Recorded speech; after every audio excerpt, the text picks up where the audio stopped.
Bonjour à tous, dans cette vidéo nous allons nous intéresser à la deuxième partie sur la trigonométrie. Nous avons déjà fait une première partie où nous avons revu le cosinus, on a vu le sinus, et maintenant nous allons voir la dernière formule de trigonométrie, la tangente. Alors dans cette vidéo on va s'intéresser à quand j'ai une figure, quelle formule je dois utiliser, le cosinus, le sinus ou la tangente. Alors déjà, il faut connaître par cœur ces trois formules de trigonométrie. Le cosinus d'un angle, c'est l'adjacent sur l'hypoténuse, le sinus, c'est l'opposé sur l'hypoténuse, et la tangente d'un angle, c'est l'opposé sur l'adjacent. Ces trois formules, vous devez les connaître par cœur. Alors le petit moyen mnémotechnique, là, le Casotoa, vous permet de vous rappeler de ces formules. Une fois que vous connaissez ces formules, on va voir par exemple un premier exemple ici, où j'ai un triangle PRI qui est rectangle en P, donc on a bien le droit d'utiliser la trigo, et on commence par identifier ici les mesures que l'on connaît, et puis la mesure que l'on cherche ici, la longueur PR. Une fois qu'on a identifié ici, j'ai bien mis en couleur ce qu'on connaît et ce que l'on cherche, eh bien on va regarder déjà quel est l'angle ici qui nous intéresse. Donc l'angle, c'est l'angle qui est en R, c'est cet angle-là. Donc par rapport à cet angle, qui sont les deux autres côtés que l'on a mis en couleur? Eh bien nous avons ici le côté opposé, le côté adjacent. Maintenant, si je regarde les formules, dans quelle formule voit-on apparaître l'angle, l'opposé et l'adjacent? Eh bien, il s'agit ici de la tangente. Donc, dans ce cas de figure, pour trouver la longueur PR, il faudrait utiliser la formule de la tangente. Voilà comment on identifie une formule. On commence par mettre en couleur les valeurs que vous connaissez, les valeurs que vous cherchez. Vous regardez bien de quel angle il s'agit et par rapport à cet angle, qui sont les autres côtés dont nous parlons dans l'énoncé. Et à partir de là, en connaissant vos formules, vous pouvez identifier la bonne formule. Alors on va voir d'autres exemples dans la suite de la vidéo. À chaque fois, vous pouvez mettre pause, trouvez vous-même la bonne formule et vous remettez lecture pour voir si vous ne vous êtes pas trompé. Alors voici encore un nouvel exemple. Les formules sont toujours indiquées ici. Maintenant, nous cherchons ici la mesure de l'angle en A. Le triangle est bien rectangle, donc on peut toujours utiliser la trigo. Alors vous pouvez mettre pause et trouver par vous-même la bonne formule à utiliser. Maintenant, nous allons voir ici quelle formule il fallait utiliser. Donc on met en couleur déjà les mesures que l'on connaît et les mesures que l'on cherche. J'identifie de quel angle il s'agit. Ici, c'est l'angle qui est en A. Et par rapport à cet angle, les deux autres côtés, il s'agit de l'hypoténuse et du côté adjacent.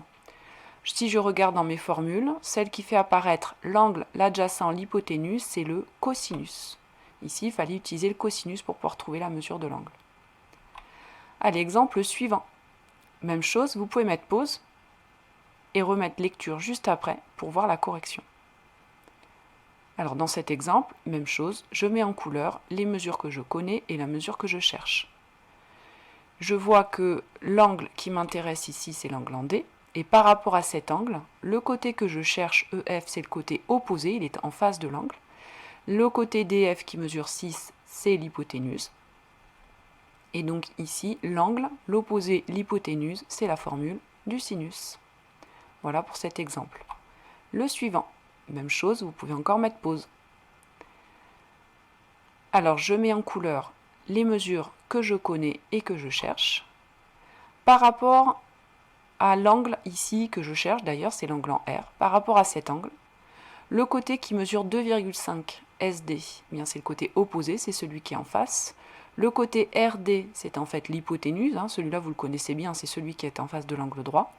Donc là, il fallait utiliser la formule du sinus, opposé, hypoténuse, et l'angle, c'est le sinus. Exemple suivant. Même chose, vous pouvez encore mettre pause pour vérifier que vous ne vous êtes pas trompé juste après, vous remettez lecture. Alors je mets en couleur, ici, les deux longueurs que je connais. L'angle, c'est celui que je cherche. Par rapport à cet angle justement, je vais identifier les deux autres côtés. Celui qui est en face, donc le côté BA, c'est le côté opposé. Et celui qui touche l'angle, mais qui n'est pas en face de l'angle droit, c'est le côté adjacent. Donc là, j'ai l'angle, l'opposé, l'adjacent. Il s'agit de la dernière formule, la formule de la tangente. Et ici, pour cet exemple, encore une fois, vous pouvez mettre pause pour avoir la correction juste après, vous remettrez lecture. Donc je mets en couleur ce que je connais et ce que je cherche. Donc je mets en couleur la mesure de l'angle, la longueur AC et je cherche la longueur AB. Par rapport à cet angle, justement, que j'ai mis en couleur. Le côté que je cherche AB, c'est le côté adjacent, c'est-à-dire celui qui touche l'angle mais qui n'est pas l'hypoténuse, et l'autre, celui qui fait 6 cm, c'est celui qui est en face de l'angle droit, c'est donc l'hypoténuse. Ici, l'angle adjacent hypoténuse, c'est la première formule, c'est celle du cosinus. Et voilà, cette vidéo est terminée. Vous avez vu ici comment faire pour identifier la bonne formule à utiliser. Et nous verrons dans les vidéos suivantes comment rédiger et faire le calcul soit d'une mesure d'angle, soit d'une longueur.